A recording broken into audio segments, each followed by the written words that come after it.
Living off trash is by no means an easy life, but it's a reality for thousands and thousands of people. In Johannesburg, South Africa, though, the collection of scrap metal is becoming an increasingly lucrative industry.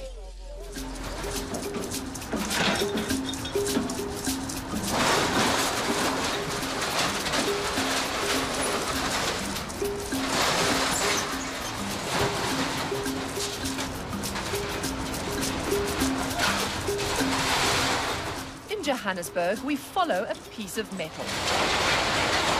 From a scrapyard to a store shelf. This cooking pot might look simple, but the process to create it is complex. And along the way, it also creates jobs. Those jobs provide a way of life for people like Antonio and Zola, who take unwanted goods and turn them into precious commodities. Known as informal traders, they collect the scrap and sell it to recycling companies like the Reclamation Group in Johannesburg.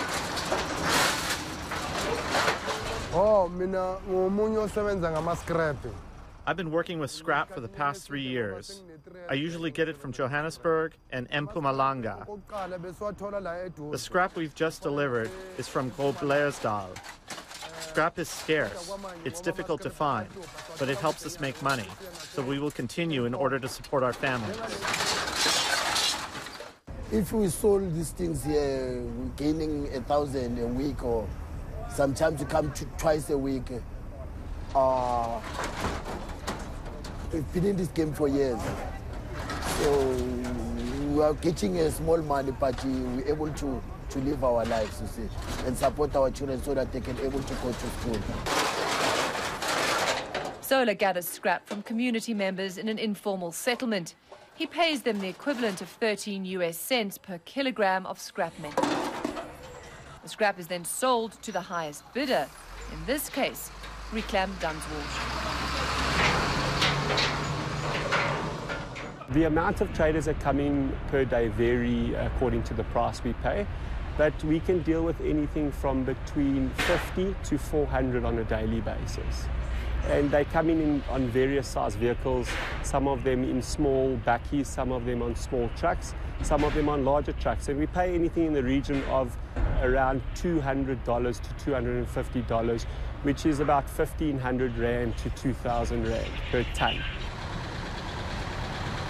The vehicles are weighed on the weighbridge, where the value of the load is determined, then move onto the designated area to be offloaded. The steel is offloaded and fed into our shredder. It's fed onto a large conveyor belt which feeds the mouth of the shredder. The steel is broken down into smaller pieces, magnetically separated from any dirt or waste, then loaded onto a truck and sent off to Columbus Stainless for the next leg of the process. Making stainless steel can be compared to baking a cake. There are a number of processes and components involved, and scrap steel is often a key ingredient. Here, the scrap steel is combined with other raw materials such as iron and chromium and melted in a furnace. The liquid steel is then converted into steel slabs, cast and cut.